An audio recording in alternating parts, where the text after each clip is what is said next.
thing that people don't like to talk about, when it's needed, like in our community, for sure. So, push it all the way down. Y'all let me know. Like I said, I guarantee she'll be on board. Yeah, we'll put it together. Yeah. So, bam. That was just like the prequel to, the festivities that's about to happen. Yo, I'm Kay. I'm Chaz. And we are Culture Content. We are back with another one. We got a special guest today, Jonathan Royster. What's that? This is my guy. Oh, there we go. I like it. I like it. Get it. Energy gotta be on a trillion. You know how we give it up. A little quick backstory. My man Jonathan is a good dude.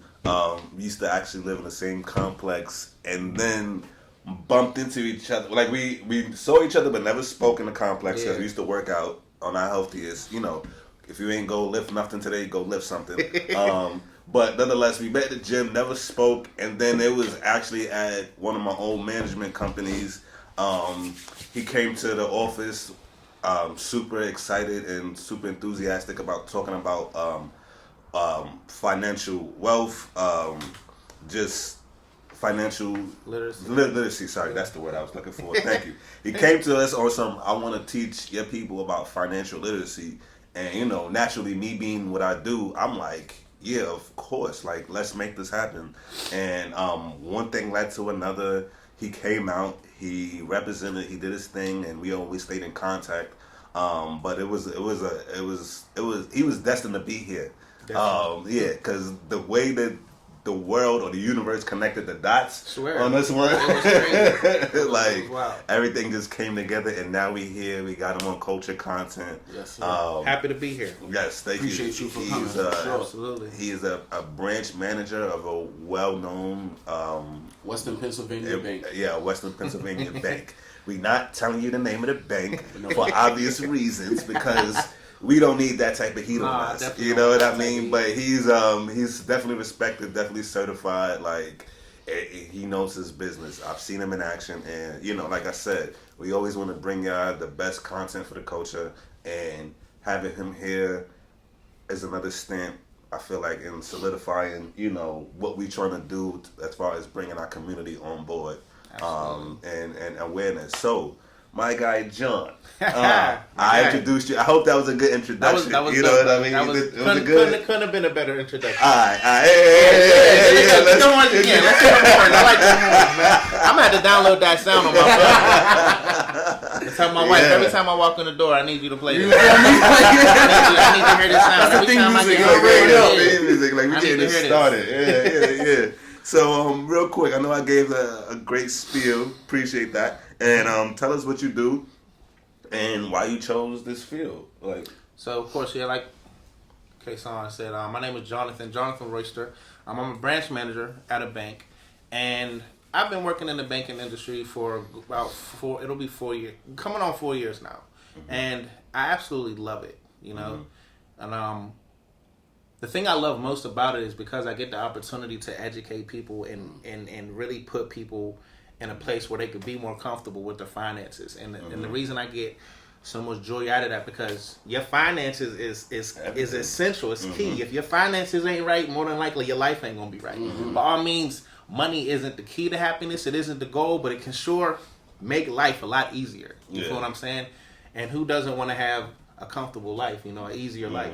And money can truly do that if you use it right. And I'm in a position where I can help people make sure that they use it right, make sure that they understand different things, and I can really make a huge change, a benefit to a lot of people's lives. Whether it's educating you about credit cards, helping you out with some type of loan, or even just giving you advice on how to manage your finances and pay your bills and things like that. So I'm just in a position where a lot of people depend on me, and they come to me for that type of guidance. So he's an essential worker. Yeah. He's an essential worker. Yeah. Let's get real about it, because this is a simple concept. Everybody wants to make money, right? Everybody.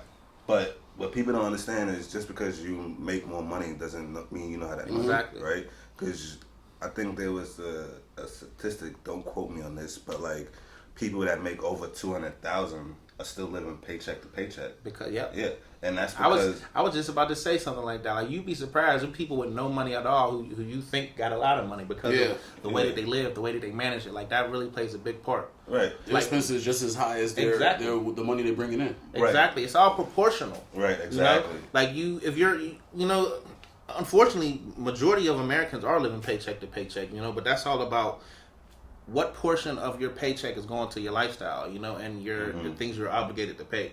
So, unfortunately, with a lot of people, the more money you make, the more money you're going to spend. Because your expenses. Yeah, because your expenses. But if you can train, like me, for instance, me personally, I can only speak for me.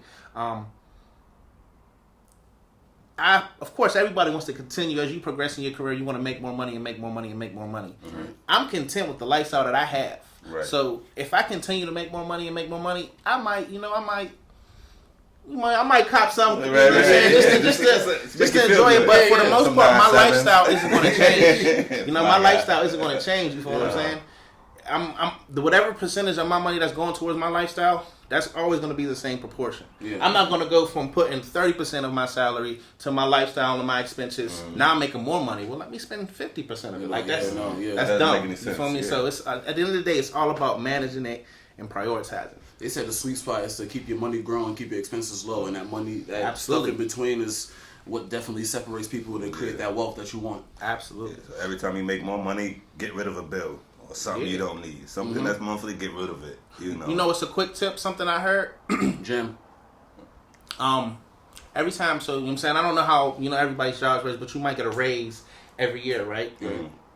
Let's say you put in 5% into your 401k. Okay. Let's say you get a 2% raise. All right, I'm going to put that 2% into my 401k. Yeah, because you never saw it. You see, I've never seen it. My lifestyle is good. How I'm working is working for me.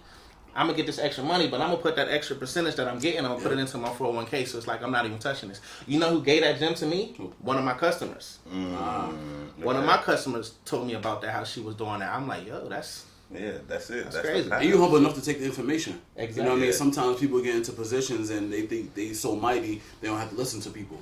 But you always got to be a student of the game. Yeah, and I had to because, like I said, because of course I have access to her account. I see what she has, and she's retired, and I'm like she living good. She living comfortable, right? And she trusts me enough to talk to me about her situation, and that's what she told me.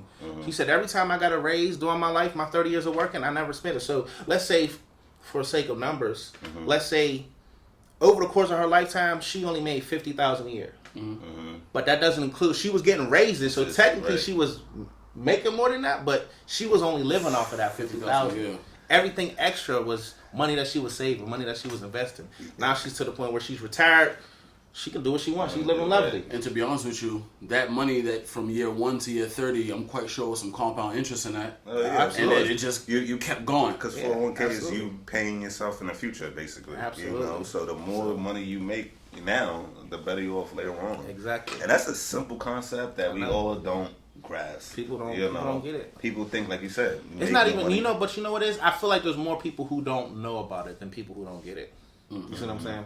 I feel like, and that's one thing that I love about my job, because even before I worked for the bank, I used to be I can't say the word financial advisor because I didn't have the necessary license to be that, but I was like right under there. You feel me? And I was in the process of getting that part.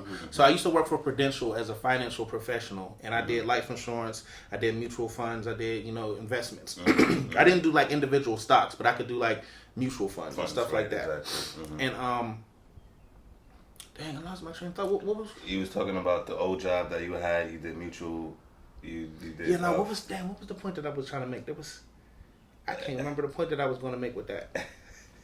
You was a financial coach. Right. You said you was right under a financial advisor, and you couldn't really advise people on money, but this position allowed you to. Oh, yeah. Okay, yeah. Thank you. I appreciate that. That position was what allowed me to get and learn all the knowledge that I could pass on to people. You know what I'm saying? So when I got into be the position of a branch manager, working in the bank, working with the finances, it was like perfect for me. Makes sense. Because I had all this knowledge that I could just flow and give to people. So that's another thing that I really loved about both of those jobs, and just being able to work in the finance industry. Because there's that's what it was. Because there's so many people who don't have access to the knowledge. Right. That's the thing that I lost. Okay.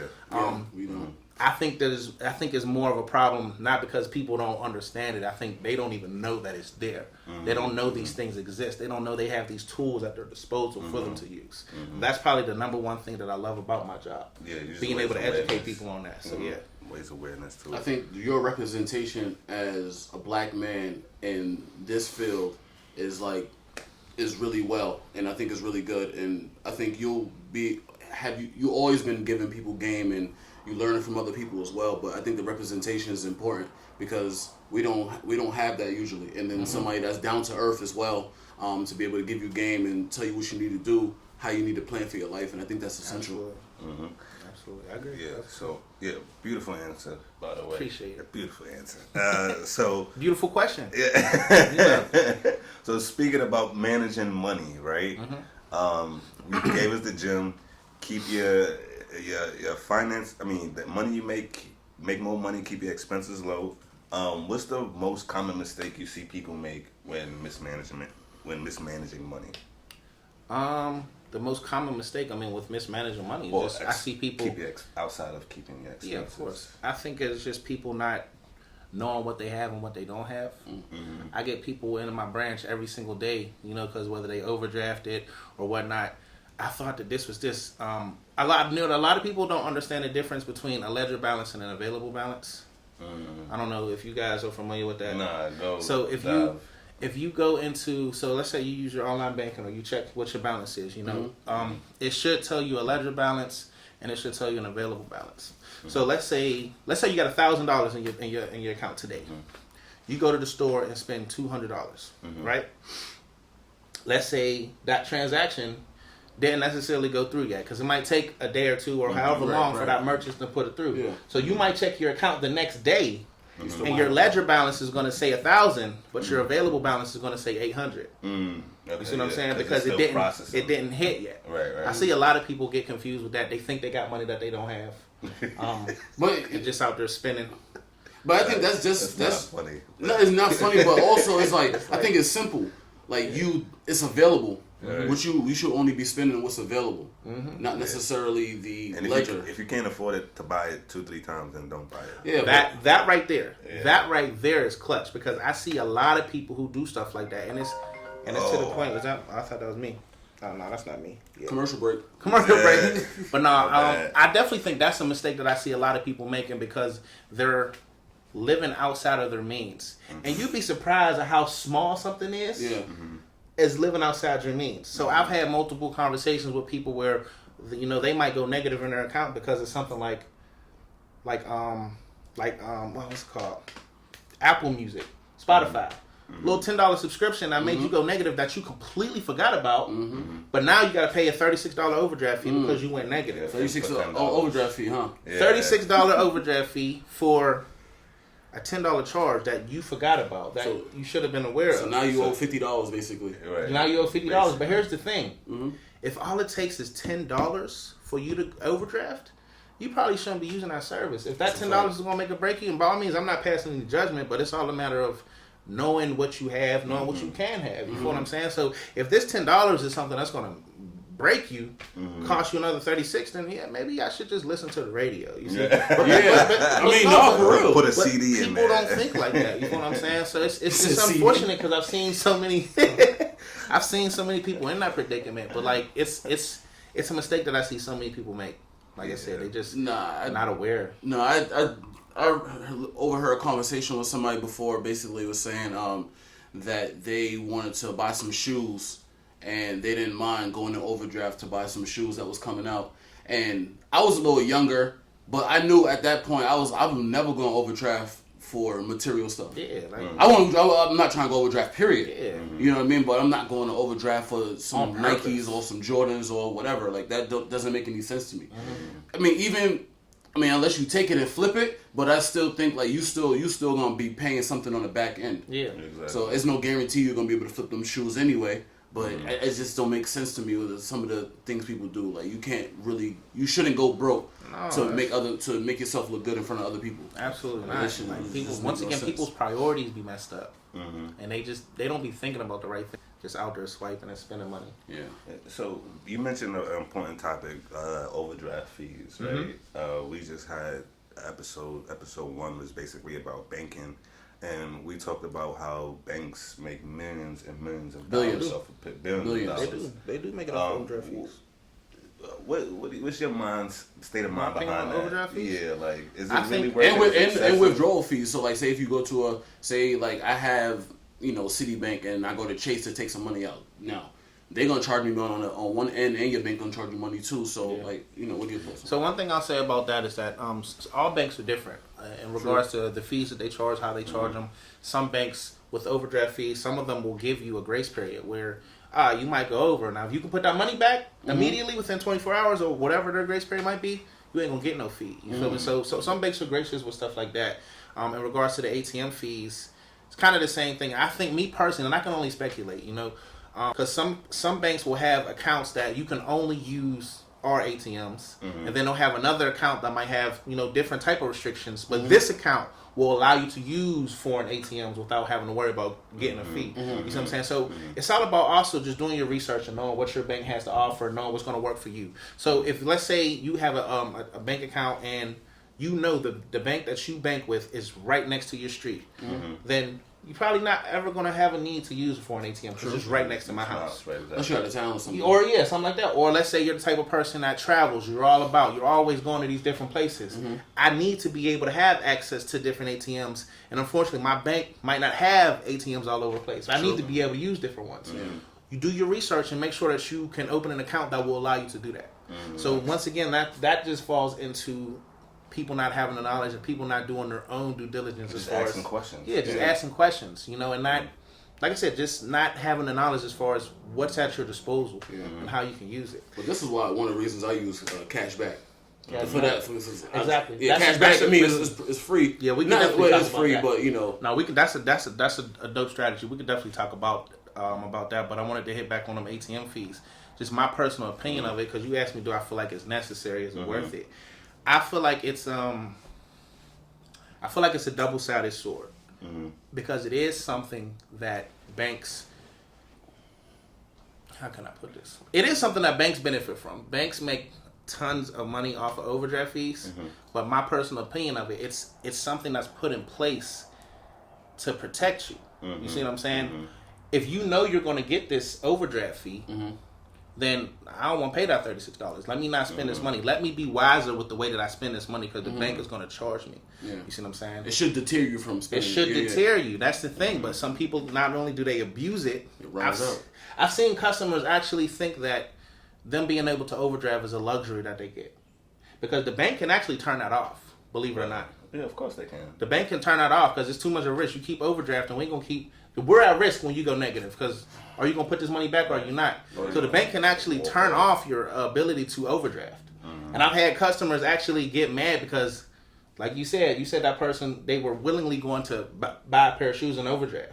You'd be surprised at how many people actually think that that's a tool. They use their bank accounts like it's some type of quick pay loan or something. Yeah. I'm gonna go negative real quick, but I'm gonna put it right back next week. Or you know what I'm saying? Yeah, but when you put it right back, you're gonna be at zero. You still gonna owe. Exactly. So you never had a surplus. Never. So it's like, so yeah. So, but like I said, I think it's me personally, I think it's a necessary evil. I think it's, like I said, it looks bad because of the amount of money that banks make from it. But like I said, it's put in place because it's a tool that's supposed to deter people. Right. It's supposed to make you think, there's consequences to your actions. Yeah. There's consequences to all your actions. You get in the car and you drive drunk, your consequences, you can end up killing somebody, you can end up crashing, you can end up getting a ticket. You know what I'm saying? That's a consequence of your actions.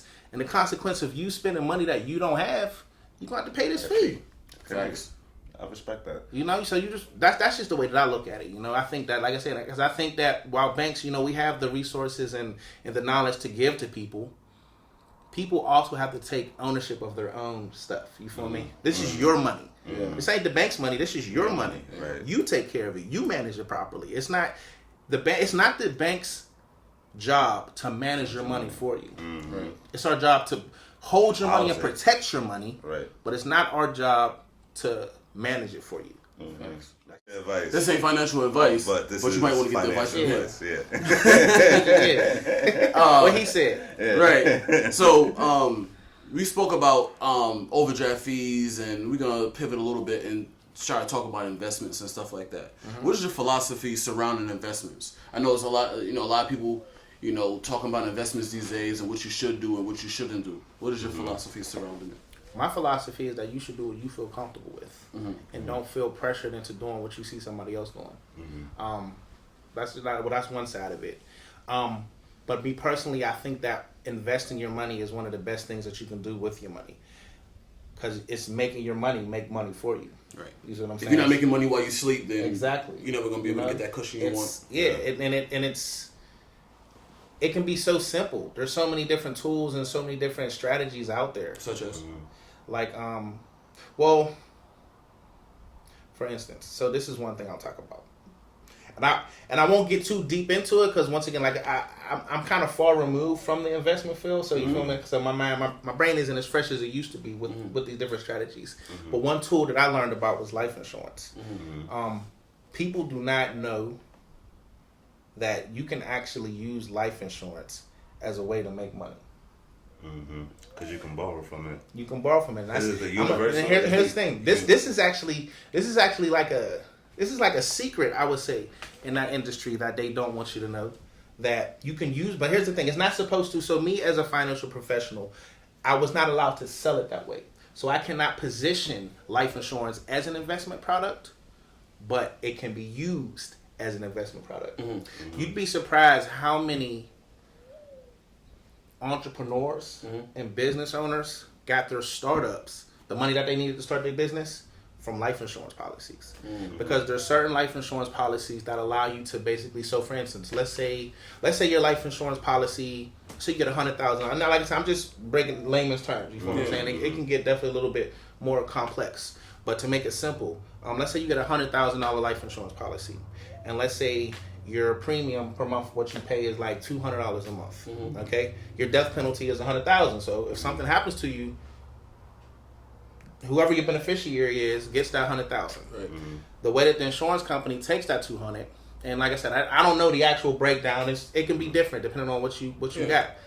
They're going to take $100 of that and put it towards just the life insurance, and then they're going to take another $100 of that $200 and actually invest it, and then the earnings that you make actually can increase your death benefit. So your death benefit can go up. So from what used to be $100,000, let's say a year go by, depending on how much you were putting into it. A year later, now your death benefit is $120,000. You see what I'm saying? So in a year, you made $20,000 off of that money. You can actually go and borrow that $20,000 against your policy.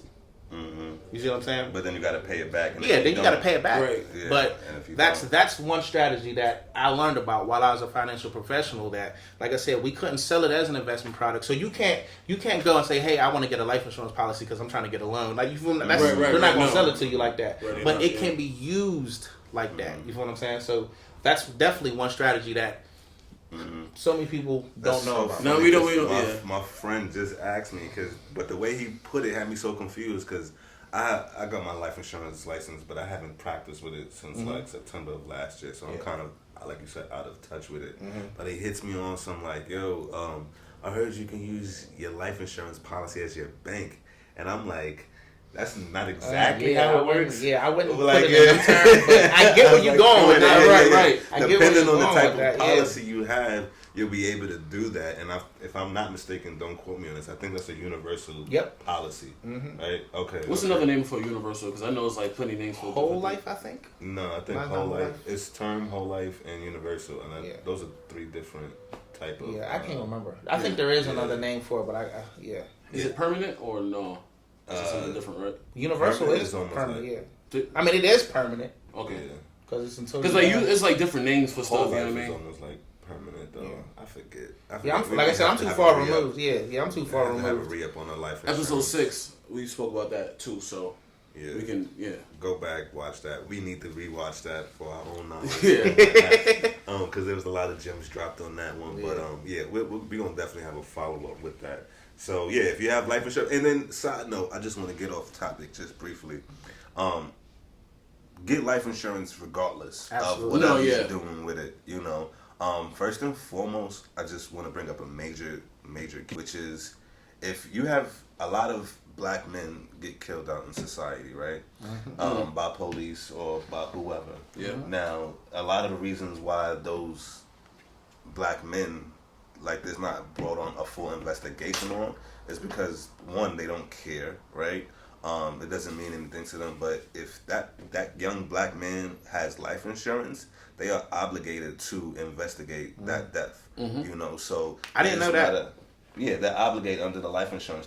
You have to Facts. you have to investigate that because or else they won't pay you. Oh yeah, that is Right? right. So you see all these young black men getting killed in the street by police, and so they're gonna have to investigate it. So therefore, if they paying out these policies, they're gonna make things a lot harder. Yeah, they want to make sure that and they're gonna giving start out- second guessing. guessing. Maybe I shouldn't. You know what I mean? As soon as I get out the car, start shooting. Or I should not even. Or I shouldn't lie on this paperwork because, like, They gonna come back and get me. They gonna come back and get the agency, the police department, Yep. for falsifying documents on a life insurance claim.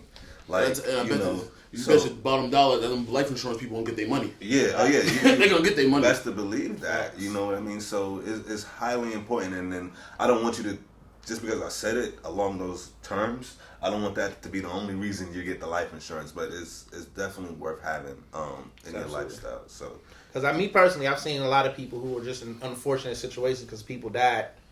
People didn't have life insurance. Now I got to find the money to bury this person. You know what I'm GoFundMe saying? accounts and stuff Yeah, like like that. that's- You see that That's also often in the hood. That's so sad when I see all these GoFundMe accounts for people that passed away when a simple life insurance policy could have gave you enough to bury that person. You feel what I'm saying? You can get a life insurance policy for $30 a month. Yeah. You know, something small, Yeah. just enough to get buried with. You know what I'm saying? So it's unfortunate. And once again, it's not a matter of people are ignorant to it. Well, I guess kind of are, but they don't have that knowledge. They don't know about it. No, they don't. They weren't exposed to it. Yeah, who's coming to you and just talking to you and educating you about life insurance? I didn't know nothing about life insurance when I was in school. Great. Content. Now we are. Yeah. But I'm talking about as when you coming up, you know what I'm saying? I don't ever remember anybody having a conversation with me about life insurance. No, so what they used to So do, even they'll- my dad, I no, don't. they'll come into the hood and sell you life insurance, but they'll sell you significantly less about what you need. Exactly. Literally just burial insurance, but we was taught that you should get 3 times your yearly income. You know what I mean? So you making 50,000 a year, you should get at least 150. Right. You know what I mean? Just to start. That's what I do in my job. My job, they give me the option. I got like 6 times my salary. See? So I To make sure that your family's I pay gonna the be good extra. afterwards. You know, because Yeah. the things that you got to consider, you got to take into consideration. All right, for instance, me and my wife, we have bills together. You know, we got cars, we got loans, we got all type of stuff together, and that's dependent on both of our incomes.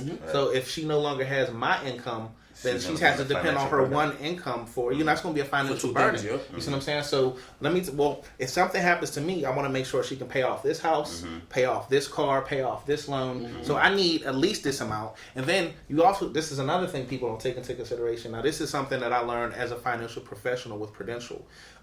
Jim. When you're trying to like figure out your plan as far as how much insurance do you need, something that you have to take into consideration. Okay, how long do you plan on living? Let's say an ideal situation, I want to live until I'm 80 years old. Yeah. Right now I'm 32 years old. So that means for the next 48 years, my wife is going to have my income to depend on. If I die now, that's 48 years of income that she loses out on. Jeez. You see what I'm saying? Yeah. That's So, a lifetime. People, That's a what I mean? lifetime. Yeah. So Yeah. let me give my wife enough death benefit with me that if I was able to live 48 years, there it is, 48 years of the income that you missed. Right. You see what I'm saying? So it's stuff like that you got to take into consideration, things that people don't think about. Right. So- Yeah, because it's never just about you. You know, people always think, oh, if I die this, but it's not about you. It's about the people other around people. you. It's about the and other people people. you affect. You know, people don't realize like their self-worth and how much value they actually bring to the planet or to their people or to their family. You know, they're just like, oh, what do I need that for? Like, nah, you need it. Because, like, respectfully, all the other cultures are doing it. You know what I mean? Or catapulting their family's financial status to the next Heights. step in life. Yeah. You know what I mean? And it's like, why are we not doing the same for ourselves? Like, we can close the financial gap just for a simple $30 a month life insurance plan. You know, I hate that in interim someone may have to pass, but in the same, just like, you may not be here, but your name will be something. Your legacy will continue on. Like it's a hard concept that we don't like to talk about, death. But like it's a conversation that Yeah, it we needs to be need to had. have. People don't like having those conversations. Nah, because they were like, oh, am I dying? Am I gonna die? It's like, Or no. somebody trying to kill me, or But it's inevitable that we all gonna die. Yeah.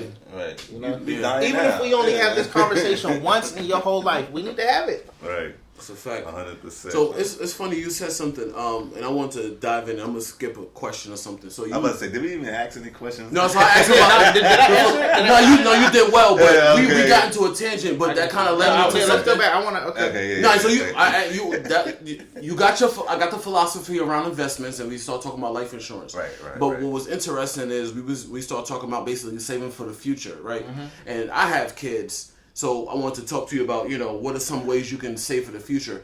But I'm gonna ask another question after that when it comes to like the tax stuff. When like say if a kid, say you have life insurance and you say you got a $200,000 policy, would the money go straight to the kid or to the kids, or how would that work, or should you put it in the trust?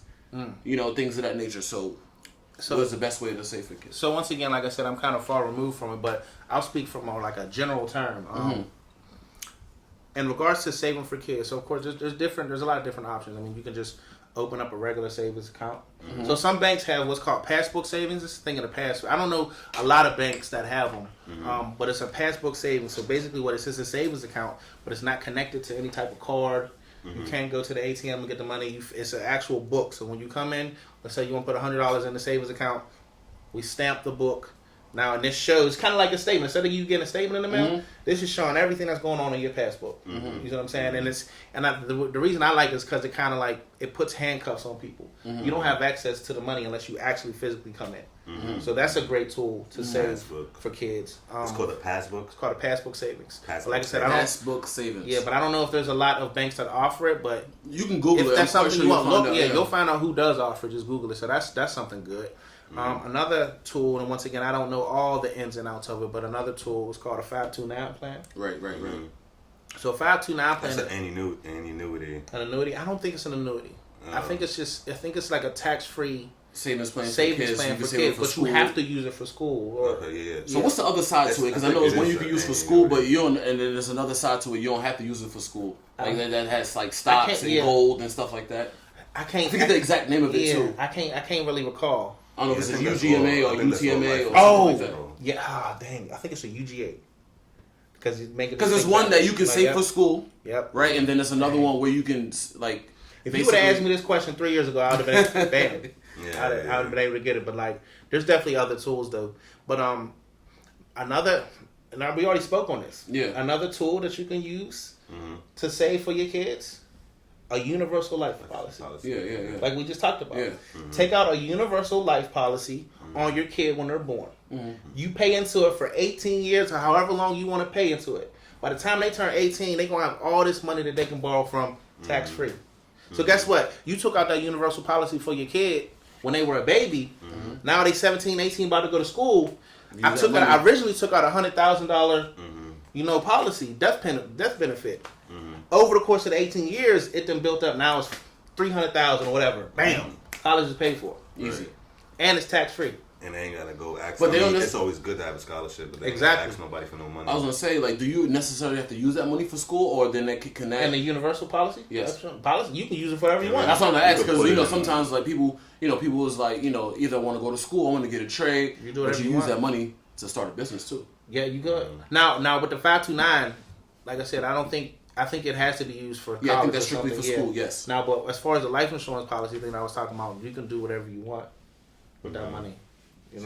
So that's definitely a good plan. So I think did I answer the question? No, you did. No, yeah, you gave us three examples. Yeah, just a couple. Yeah, you did plenty of examples. I mean, because people got kids out there, and if you're thinking for the future, obviously you want to make sure your kids is set up right the way they're supposed to be. So another one that just came to mind. You can set up a Roth IRA for your kids.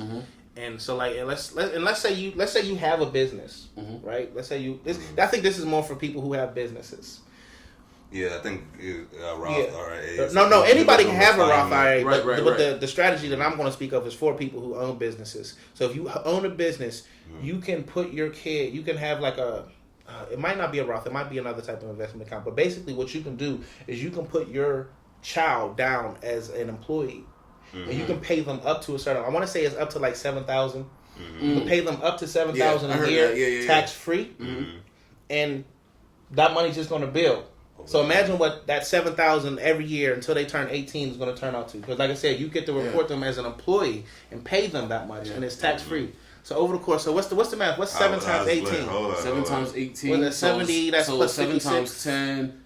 So it's 156. That's like 136. 126. 126. So that's 126,000 of your own money that you made, right? So let's say what's 126 times 1.3. No, just do 1.3. That's 163,000. You see what I'm saying? So that's like a 30% return over the course of 18 years, but it could be more than that. You feel me? Right. I can't tell you what your return is going to be, but either way, you're going to get more than what you put in there. Right. And at the end, it's tax free. You see what I'm saying? So there's so many strategies that I don't even know about. But like if there's something that you're interested in, if you want to learn these things, the gems are out there. It's crazy, man. We sitting here like common folks interviewing you, and it's like the amount of education and knowledge that's out here that we don't have access to. It's crazy. It's crazy. Like somebody need to be. You remember back in the days in Harlem when Al Sharpton used to get on the 2-step ladder and be yelling at people.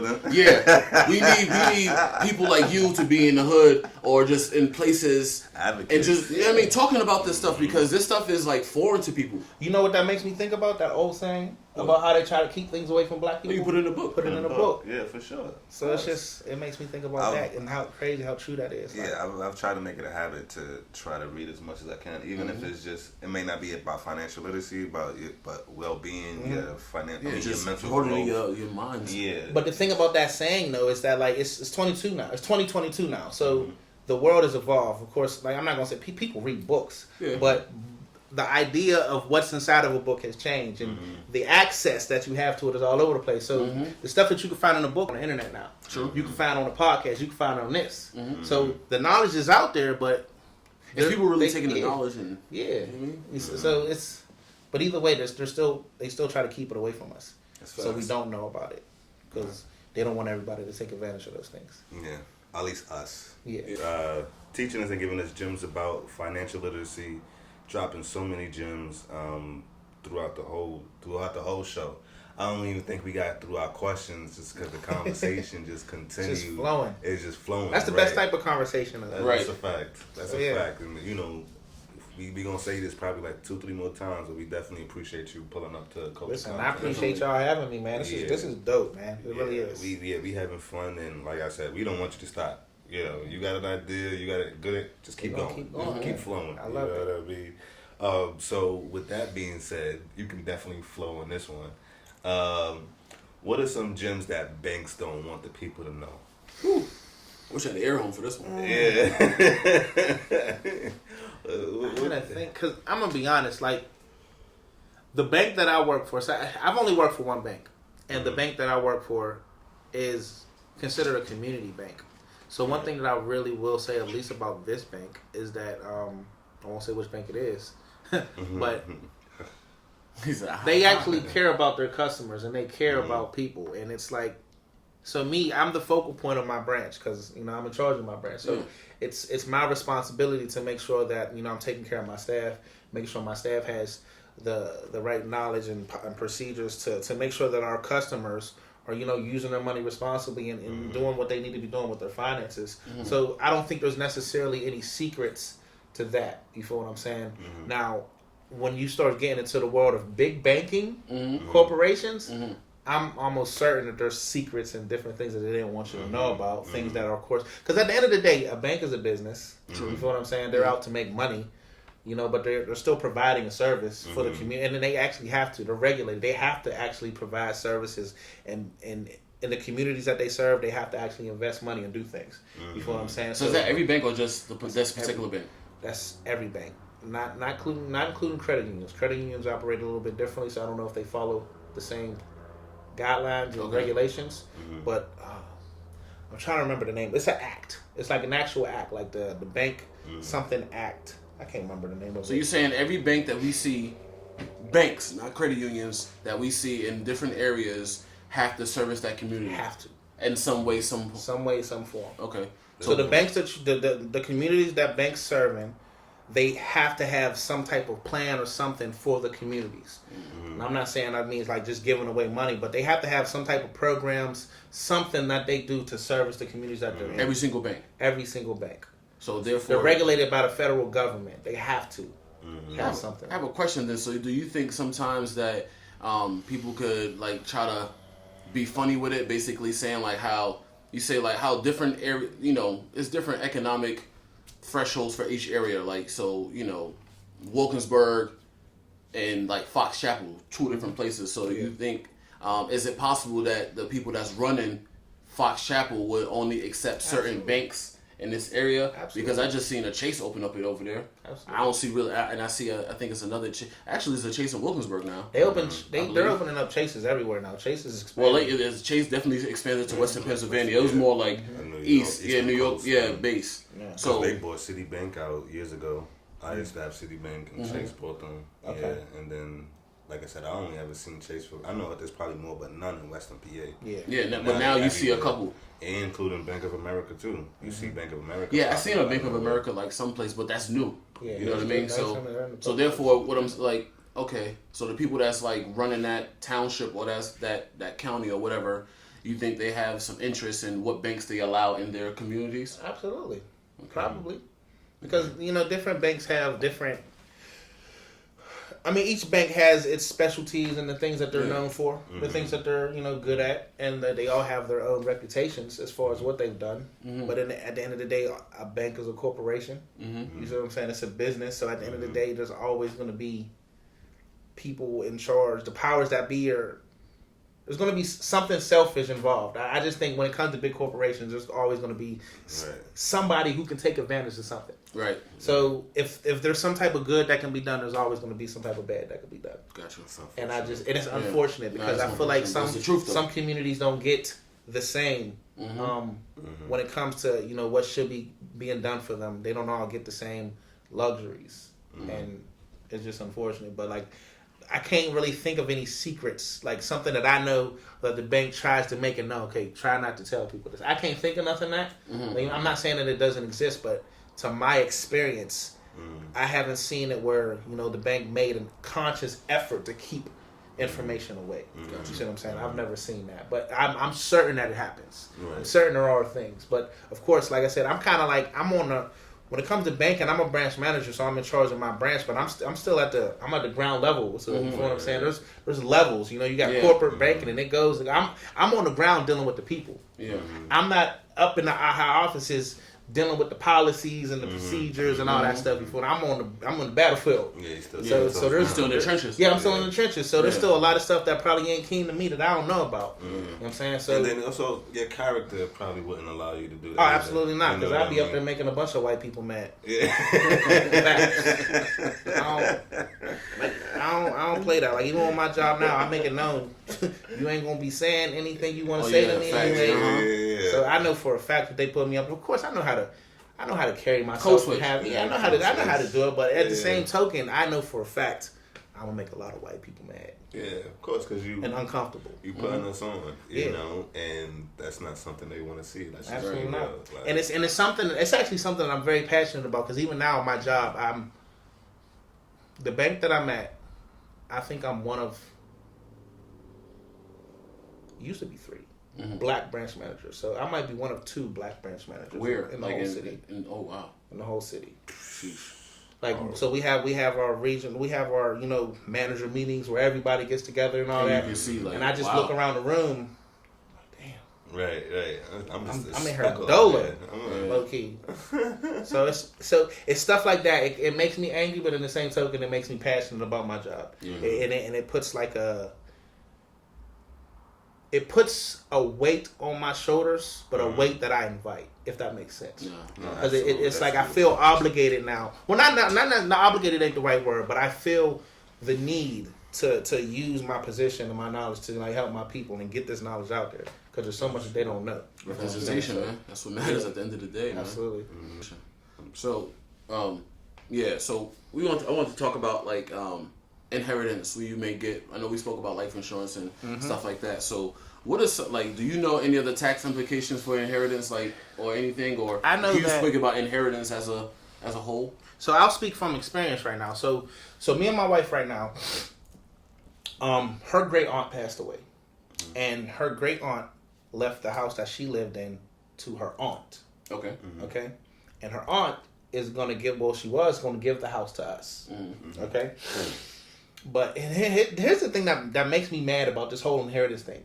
It's like you can have something, you own it, it's yours. Whether it's a sum of money or it's a property or something, you want to give it to somebody in your family.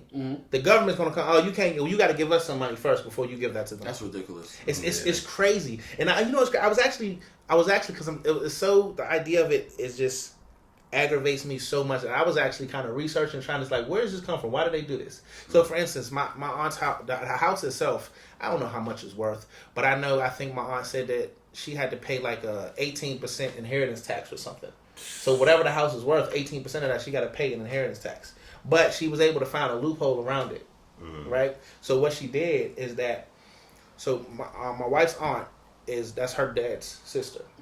Okay. She can gift the house to him because it's her sibling, and then he can gift the house to my wife because that's his daughter. So we found a way around that and hold inheritance tax where we didn't have to pay it. You know, now we're not getting the house anymore. We're going to do something different with it. So we're not taking that. But that was a strategy that her attorney was able to help her find. If you need a manager, let me know. Absolutely. I don't got my card on me, but Absolutely. Making connections live, baby. Live and direct. We don't stop working out here. But here's something I'll say. So that was one strategy that they were able to find around that. But that was just dealing with the property. Now, as far as other things, I can't really speak to that as far as how it would work. But inheritance tax is crazy. They're going to tax you for wanting to be able to just give to whoever. You feel me? I think it's wrong.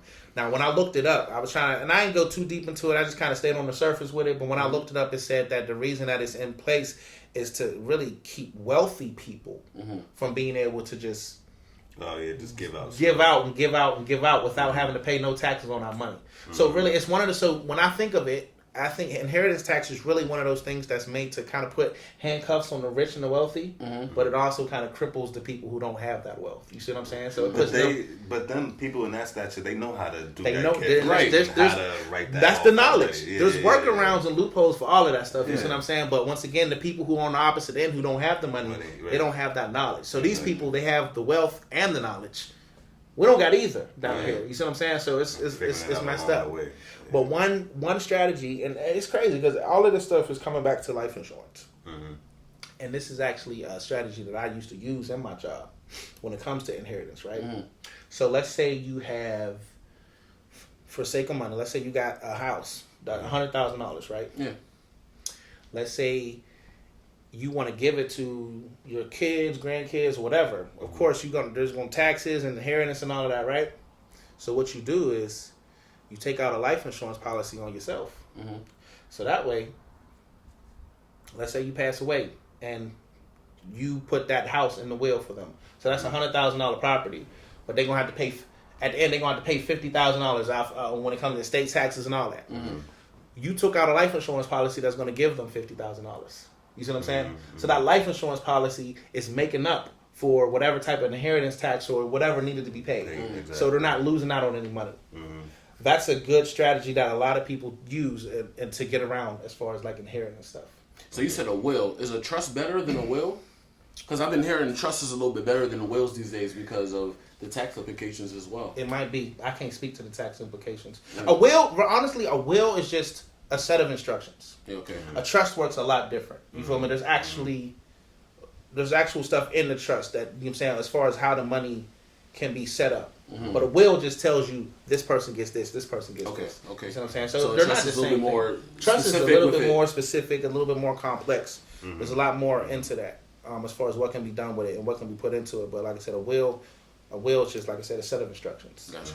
So I wouldn't even think of it like that. Because you can put in your will that this person gets this house. Yeah. All right, cool. I got this house. No, not yet. Yeah, You still got to do this. You got to pay this. You got to pay this. The will said that you get this house, but the will didn't tell you all the other stuff that comes with it. A trust is going to go, like I said, it's a little bit more complex. So yeah, it's gonna break it down a little bit more. Yeah, don't have a lien on the property. That'll hit your pockets real hard. Exactly. But America's a business, so naturally, like in any business, you try to make money off of everything you can possibly make. Literally off everything. Of. And I mean, excuse my pardon my language, but like America's like probably the shittiest business in the world. It is. But they know how to make money and they know how to business, yeah. keep money flowing. So it's unfortunate, but and we speaking about America and it being a business, I personally think America is broke right now. I can see that. And I honestly think that because America is broke, there's been a bigger push for cryptocurrency. That may or may not be the reason. But yeah, why do you think there's such a big push for people to get into cryptocurrency? Well, that's hard for me to say because I'm gonna be honest. I'm not a fan of cryptocurrency. I would never invest my money in cryptocurrency. It's just for me, it's too volatile. Meaning it's too unpredictable. And it's my understanding of it is it's all based off of something that doesn't really exist yet. You see what I'm saying? People are putting their money, and this is just my opinion of it. I could be wrong, but from my understanding, people are putting their money into this cryptocurrency and hoping that one day it's going to be regulated and it's going to actually be a thing. It's going to actually be real money that you can. I mean, you can spend it now. You feel me? But it's not as open. You can't use it the same way you can use the U.S. dollar. Right. People are hoping and praying that one day it's going to be just the same, or it's going to replace the U.S. dollar. Now, if that actually happens, which I don't think that's ever going to happen, but if it actually happens, the people that invested into it, they're going to make out. You see what I'm saying? Billions. But me personally, I just don't trust it. Like, to me, it's not real. I would rather, if I'm going to invest my money in something, I'm going to invest my money in something that I know is real. Like a business. Like a business, a stock. This is a company that has this stock. It's tangible, yeah. So I can invest my money in Sunoco gas. I know that gas needs to be sold. I know, I'm saying, there's different things that I can actually research and check to see if my money is actually going to make sense. Like, what, to me, I don't understand what makes cryptocurrency volatile. You see, the thing with what me, makes it go up and down? Because it's not real. I have a different philosophy with it, right? Yeah. I feel like Listen, cryptocurrency will be. me. No, I mean, I know some stuff, but I'm still, like, it's still ongoing process. But, like, I feel like a lot of stuff that's on the blockchain, you think of, like, Ethereum, like, all the NFTs and stuff that's being made is on the Ethereum blockchain. And they still making money, even though their value is down. I think it's, like, 1,200 right now. The most it was like 4,800. And obviously, Bitcoin is, like, the granddaddy right now. And that was, I think, the highest it was 69,000.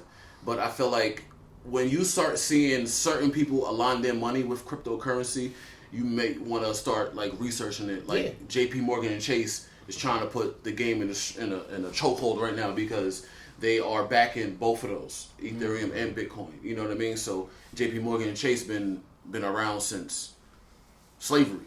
You know what I'm saying? So if they backing it, then they know something that we don't. You know what I'm saying? They all these other know people. something that we don't. So, I feel like the way cryptocurrency is now is compared to like how Google got its first knack at some stuff. You know how the dot-com times when all these companies was coming up and then like some faltered and then some just flourished. Like Google, like without Google. You know what I mean? Like, how you think the world will be able to operate without the worldwide, in the World Wide Web? You can be able to look at Google, 20 years ago, and it was like, wow, I can really search up anything. And, obviously the process got better. You would have never thought back then that you could do now what you can. Correct. Like, Google, You know what I mean? Google's definitely changed the world. And you look at all the search engines and stuff like that was out there. Ask G's to Bing to Lycos, remember that? You know what I mean? Yeah, all of those. You know what I'm saying? All these joints was out there, and they made their money. But then we see who's the top dog, and it's been Google. So they did something to kind of corner the market. They pay Apple pays them $9 billion a year in order to be on their platform, and they already have a search engine, which is Safari. So another company is paying you to be like the top search engine. It tells you something. But I just look at those as the future, and I feel like we need to be educated a lot more. Like I can't educate most people, but I can tell you what I know. But I feel like that's something that people need to be educated a lot more on cryptocurrency to see what it is, because even back then, and this is like off a tangent too, like a lot of people that I ain't gonna talk about it. We talk about it off camera because it's way black market stuff. Damn. But, yeah, no. For like real. I said, and I don't. That's why I put a lot of emphasis on the fact it's just my opinion, because I don't know enough about cryptocurrency to really speak on it. I just know that, me personally, I just don't trust it, and I wouldn't put my money into it. You just need more of a you need more history behind it. You need more facts. So like maybe in like 5 years, I'm gonna give you some facts. When that hit 21, I'm gonna give you a fact what people used to do. So. But nevertheless, I think that's definitely something that people, definitely need to be educated on too. In addition to stocks, life insurance, and all types of stuff. So I think that's the way to. It works for some people. It works. It's all about what do you feel comfortable with at the end of the day. I personally made money off cryptocurrency, but I also lost money as well. But it can go either way. That's always anytime, whether you gambling, that's the way I like it. We just talked about the cryptocurrency. Basically, you don't trust it yet. Yeah, I don't trust it yet. But I will also acknowledge the fact that I don't know a lot about it. So my opinion can absolutely change if I get some more knowledge about it. Absolutely. So I can acknowledge that for sure. So, do you think they may have invented crypto because we're in a recession? No. Nah, it's been around for way too long. I don't think crypto has any type of emphasis. No, I don't. I think it's just the times. Yeah, I think it's just the times. But I don't think crypto has anything to do with a recession, because like we were just talking about, crypto's been out for over 10 plus years, and the market's been on a rise. So we haven't been in a recession for quite some time. So are we in a recession? I don't think so, not yet. But I think we're on our way. I think because the way that inflation is, and just the way everything, it's like the price of living is getting more expensive. Things in general are becoming more expensive in regards to food, gas, and all that, and everything's rising, but the amount of money that people make is not going up with it. Right. So I don't think we're there yet, but from what I've read, some different things that some experts think that 2023 we definitely gonna be in a recession. No, definitely. I feel like second quarter 2023. We definitely gonna be me personally, I think come October, it's gonna be a cold winter, because I think that's when the food shortage is gonna stop. And then it's gonna start. Excuse me. I was about to say stop. Start. Okay. I think April of 2023, that's when they're gonna, like, quote unquote announce it. But I feel like obviously we already been snowballing in our way into it already. Exactly. Well, can we just briefly talk about it? I don't even think there's a shortage on anything. I just think it's a matter of where you live. I can agree with that. A shortage, because why? I think it was something in the news about formula for babies and everything.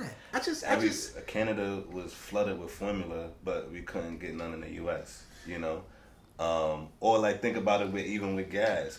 If you want to, I guess what I'm trying to get to, right? If you're trying to push an agenda for something, you're gonna create a shortage of it, right? That's what I'm so saying. if you raising gas prices, right, to an all-time high, I feel like your agenda is to push people to get electric cars. You know what I mean? I can see that. And they want to capitalize on that, because people think gas is gonna keep rising. I might as well get an electric car so I could save X amount of dollars. So that electric car you put.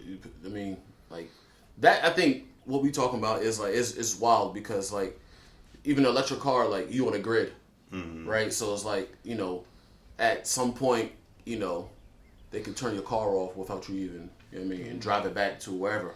Say that stuff. You know what I mean? Right? Nah, but like say you know what I mean? Like you're not supposed to be outside. Intelligence. We spoke you about remember that too. you remember like when we was in quarantine, everybody had fake curfews, right? But like I'm not sure if people was getting stopped or anything like that. But say something like that was to be implemented again, and everybody had electric cars. You outside 1:00 in the morning, you ain't supposed to. your car can like basically drive you to the police station. So now you arrested because you're outside. That's just technology. That's technology. It gets scarier and scarier. The more advanced it gets, the scarier it gets because the limitations that they have and the things that they can do, it just grows. So it gives them more access to us. Another thing too, when you talk about the shortage, and I think it's interesting also because it's not. I don't think I think it's gonna be a shortage, but I think it's done on purpose so we could be dependent on something. What it is, I don't know. But you think of like even the medicine prices is astronomical. And Mark Cuban actually just came out with something like that's dope. Like to get down. I hope the government don't do nothing to him. I mean, I think he's a billionaire, but I mean, who knows what can happen, right? But everybody that try to go against the grain He's giving a to do kickback. things, He's giving a nah, it's something. It's something. But like, okay, we was talking about this like maybe a couple weeks ago. How all of these like cattle basically was dead, and they was talking about because it was the heat. It was like 10,000. I don't know if it was cows or bulls or whatever it was, but it was 10,000 cattle. Was basically just dead, and they said it was from heat exhaustion. There's no way that 10,000 of those cows, something. Yeah, I think and they killed all them. turned over the same way. You know what I mean? Right. Like if you look at the picture, I didn't hear about that, but I definitely don't believe it. I don't. But I definitely think that the government manipulates things to like you said, to get into to favor a specific thing. Yeah, I'm not gonna say supply and demand. I don't think it's supply and demand. necessarily everything, but it absolutely exists.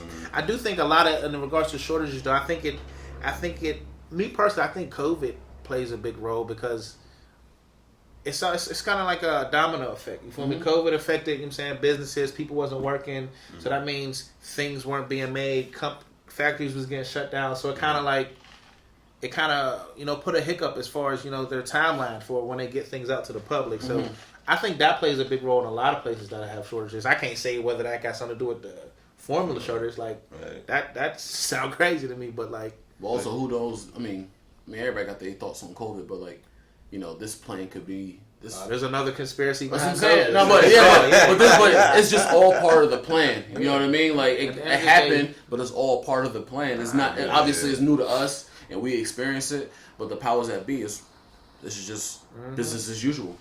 Trust me, I believe it. 100%. I believe it. 100%. So yeah, we talked about a lot. We talked about crypto. We talked about the recession. Great answers. I think that was a conversation that needed to be had. Just at least to get people brainstorming on that supply and demand idea or concept. But I want to take it back to banks, right? We've interviewed a lot of business owners on here, and they've talked about their process with starting it up and, just things of that nature. But being that you work for a major bank, I wanted to know, like, when someone is trying to get a business loan or, any person is trying to get a business loan, what are some good practices they should take before going to apply for that business loan? Because we may easily say, like, it's a racial thing, in which I still think that plays a part. There is a racial part that plays, but it's the racial. Here's the thing about it now, the racial thing that plays into it is for lack of a better term, is unconscious, because when you have, for instance, you got a black person. So let's take you got a black person, right? That wants to start a business. They want to go to the bank and they want to try to get a loan for whatever it is they trying to do. So the factors that come into place is, of course, your own personal credit. So that's one thing that I would say to all people trying to own a business. If you're trying to start a business, get your personal credit together first, because people have different opinions as far as business credit. But I know from my experience, at least initially when you start out, it relies on your personal credit. If your personal credit is good, you'll be in a good position to be able to borrow money. A lot. Also, another thing is that before I get into that, let me get back to what I was saying as far as the racial aspect behind it. So it all goes into the systematic things that were put in place to keep black people away from things, and then things that have been happening over the years that just been trickling down, that put us in a position to where we're not well off when we try to do things. So what I mean by that is, I'm gonna take two situations, right? Let's take a white family who, throughout the generations, they own property. They had these things that were able to be passed down to them, so they were able to get a running start on life. because of the things that they had access to. So let's say you got this white guy. He was able to go to college and get these experiences, and you know what I'm saying, he already has money already established, whether he got inherited or whatever, because his family was well off. So it's easy for him to go to the bank, because guess what? He can go to the bank with a brand new business that's never made any type of money, but he might have some type of collateral that he can use. Let's take another black person.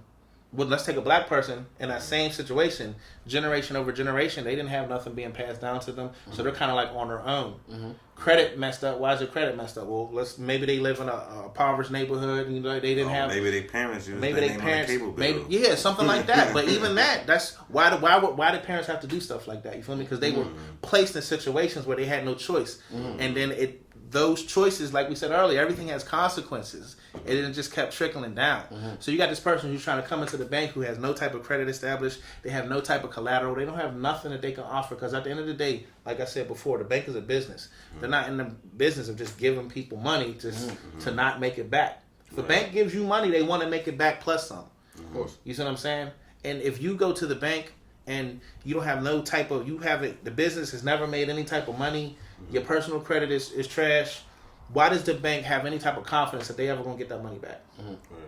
So they're not gonna give you the money. Versus you had this other person on the other end. You feel me? The credit is good. Okay, that's a good sign. They have this collateral they can put up, whether it's actual cash or properties or whatever, or homes, whatever. So either way, they're well off, more than this person. But it has so much to do with things that happened prior. And in previous generations and things that just got trickled down. So that plays a lot. So when I because I don't think, I can't even say I don't think, because it definitely happens. As far as racism, it's definitely deliberate in some cases, but in a lot of cases, it's systematic. It happens unconsciously because it was set up to be that way. You feel what I'm saying? I'm not going to say this black person comes into the bank, or I'm not giving them a loan because they're black. That probably does happen. That probably does happen. But my personal experience, I think majority of it, when black people don't have the same access to money and resources, is because it was systematically placed and created that way for us not to have it. If that makes sense. Yeah, that's it. So the best advice that I can give to any black person any person in general trying to be an entrepreneur, start your own business, get your own personal stuff in order first. Because if you try to come to the bank and try to get a loan, well, they're going to want to see 2 years worth of tax returns. They want to see that you've actually made some type of money before we give you some money. So if you just now starting out, it's going to be hard to go anywhere. And honestly, that's whether you black or white. If you have a business and you haven't showed that you've actually made some type of money, it's going to be hard for you to get a loan anywhere. You might have to go somewhere to get a hard money loan. And what that means is that there's places that will lend you money, but it's going to be a very, very high interest rate. You see, so that might be something that you have to do initially. One thing that a lot of business owners do, though, and this is why I say it's important to get your personal stuff in order. Let's say I want to start a business, right? And I need $50,000 to do whatever I need. Let's say I want to start a food truck or something. Okay. I need $50,000 to buy this food truck. I own my house. I have equity in my house. I can use the equity that's in my house to take out a home equity loan to get the $50,000 that I need for my business, which will help me get my startup. So I don't have to go anywhere to get no type of hard money loan. I'm using my own personal finances, my own personal collateral to help me with my business. A lot of businesses, that's how they get started up, believe it or not. You see what I'm saying? Because once again, if you're trying to start a brand new business, you have to be able to show that the business is making money to get a loan. Exactly. Or you have to know somebody who's willing to invest in your business, that type of stuff. Is there a way you can get blocked from getting that home equity money? Blocked? In order to block. So like say you was trying to pull money out from your crib in order to take that money to do something else. Is there any way you can certainly be declined. Yeah. I wouldn't say why So why do you think that happens? So when it comes to loans, the things that the banks are looking at, they're looking at a couple things. Of course, they're looking at your credit history, so they want to see if you have a good history of actually paying things back. So you got this credit card, you got this loan. Well, based off your credit history, it looks like you did a good job at paying that money back. So you seem reliable. So the bank, that's where the trust comes from. The bank can believe that we can give you this money, and based off your history, we don't have no concerns that you won't be able to pay us back. Another thing that goes into that is debt to income ratio. Yeah. How much debt do you have compared to how much income that you have? So that goes to what I was kind of speaking on earlier, as far as when I used to just a fake number. I got 30% of my salary going towards my lifestyle and the things I'm obligated to pay. So I don't know if every bank has the same guidelines, but the bank that I work for, the max that they will go is 43%. So that means that out of your salary, out of your net pay, no, I'm sorry, not the net, the gross. 43% of it you can't go higher than that. So what that means, so for instance, let's say you make $100,000 a year, and you got a mortgage payment that's let me break that down. So you got $100,000, right? So we're gonna do the math. $100,000 a year. So that means that divided by 12, that gives you $8,333 a month, right? So that means times 0.43, that's 43%. You can't be spending more than $3,583. So if your bills are more than that, then they're not going to let you borrow because you're going above that. So out of that $3,500, you got $1,000 mortgage, you got $1,000 car payment. That's $2,000 right there. Now, I'm just throwing numbers out there to make it easy. Let's say you got $1,000 for student loans. You got $3,000. Right. So you didn't even eat yet. Yeah, right. Now that's $3,000 for them bills. The loan that you're trying to take out is $1,500 a month. So now you're at $4,500 between your car, your loans that you already have, your mortgage, and this new loan. You're at $4,500. So that puts your debt to income at probably 50%. Close to that. Over that. You see what I'm saying? So that's something that weighs into it. So basically, too much of the money that you have has to go to other things that you're already obligated to pay. So that kind of goes. So yeah, you establish the trust. Okay, your credit looks good, but it doesn't look like you actually have enough money to be able to afford this. You might be able to pay for it, but it's going to be tight. They don't. Yeah. So that's another thing. Yeah. So that's something that goes into it, and then other than that, there's like you start to get into like other than the taxes and debt to income and everything, you can have like actual things wrong with the property because they start running title reports and all type of stuff. So I've seen all type of wild, crazy things where people get declined at. I've seen people who have great credit get declined. So there's a lot of variables. But at the end of the day, get your credit right. Get your credit right. Get your personal stuff in order to be able, because you're more than likely going to have to piggyback that in order to get your business established. Once your business is established, then the business can just run and operate on its own. You don't have to worry about that. Yeah, Jim. All right, get rid of your debt. Keep your expenses low. Well, I would say get rid of your debt because it's good to have some debt. Okay. It's actually good to have some debt because it shows that, once again, it builds that portfolio of you being able to borrow money and be able to pay it back. Okay. So debt, excuse me, debt isn't necessarily always bad. It's just when you have too much debt. Obviously. So keep it under 43% if you're trying to get something. Listen, keep it lower than that if you can. I'm just saying that's just 20%. 43 is still high. I'm just saying that's as high as the bank that I work for is willing to go before they borrow you some money. Before they let you borrow some money. All right, so now we spoke about racial practices with loans, and we kind of figured out what the pitfalls is. Speak to us about redlining. Redlining when it comes to being approved for houses in certain areas, and I'm quite sure redlining been a racial practice that banks and other places been using for 100 years. Oh man, you know what I mean. So communities is really created from redlining. So talk to us a little bit about that and how's that work for you and whatnot. So what I'll say about redlining is that I don't think redlining is something that actively happens anymore, but the damage that happened from redlining is already done. It's kind of like, you don't think it's happening anymore? Well, you know what? I'm not gonna say it's not happening anymore. If it is, it's happening in a different way. Obviously, it's happening in a different way. Okay. So the damage, for those who don't know what redlining is basically what banks would do is they would have communities, right? And they would have this community, and they would set whatever certain property values on that one, and then they would literally have, let's say, a black community. Literally on the map, it would show a red line above this community, and basically they would paint that community as impoverished, or they would pretty much make it so these properties weren't like these people basically could not get approved for loans type things, right?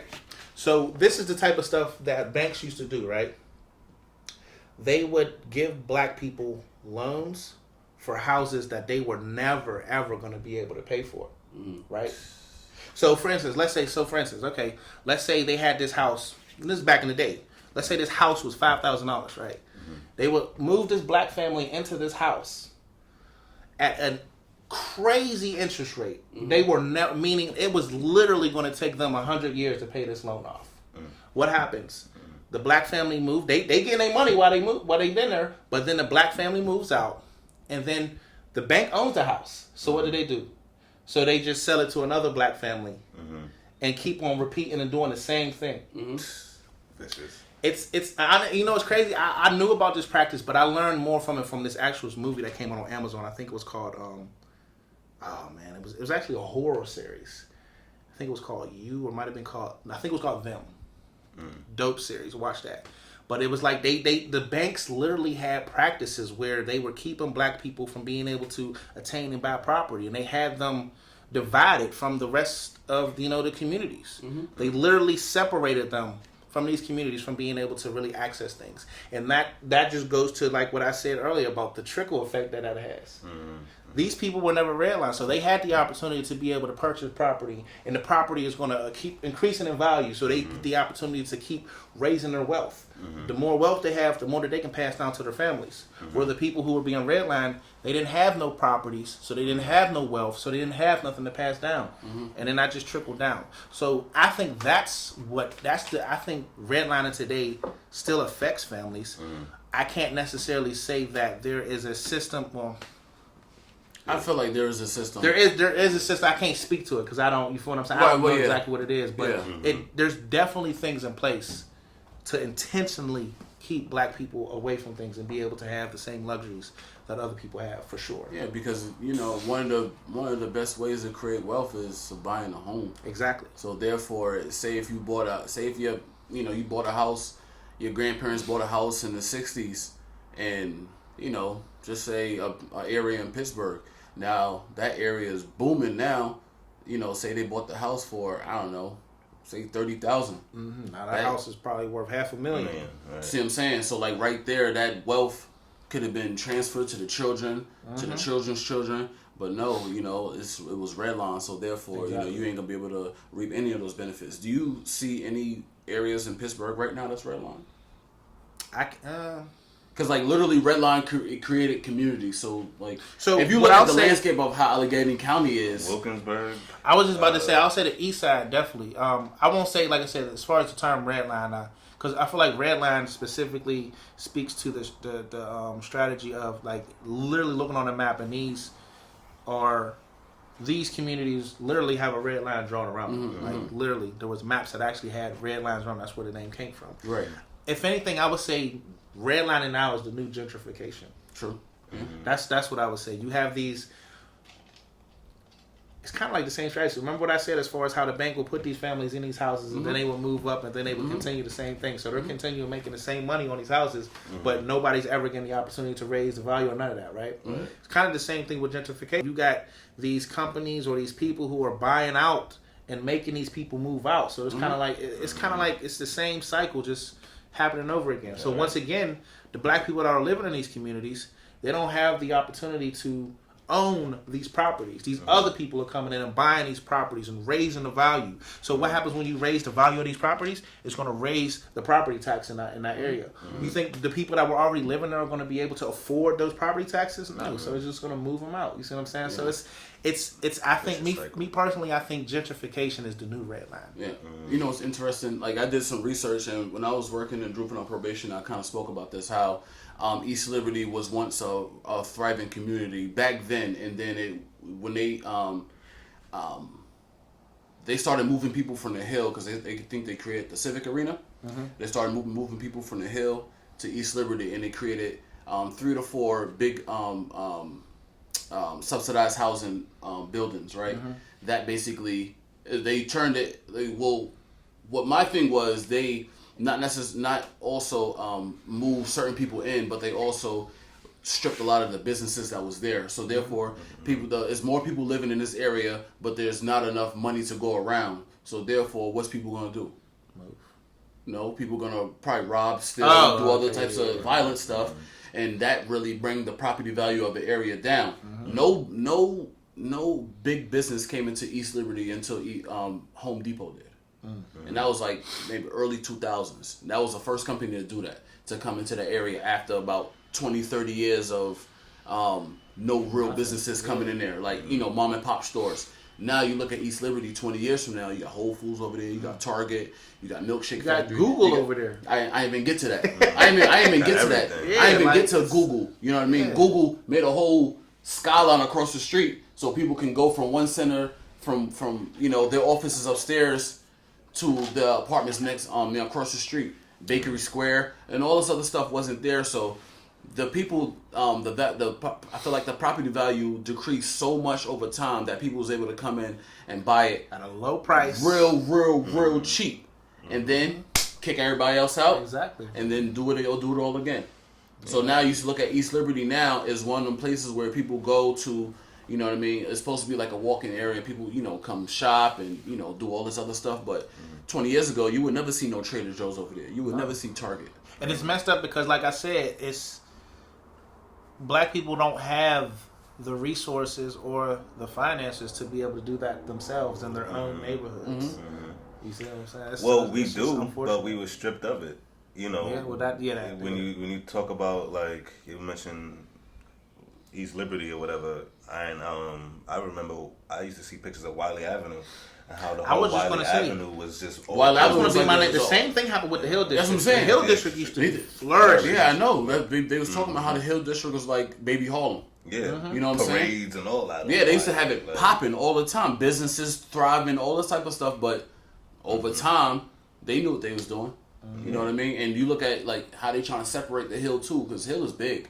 So now you got Lower Hill, Middle Hill, and all this other stuff. Well, it's about to change because the URA got they about to build up 8% of downtown right there in the Lower Hill. So it's about to be you look on what's that, Fifth Avenue? All construction. Yeah, all construction. But I'm talking about more so like right across the street from the PPG Arena.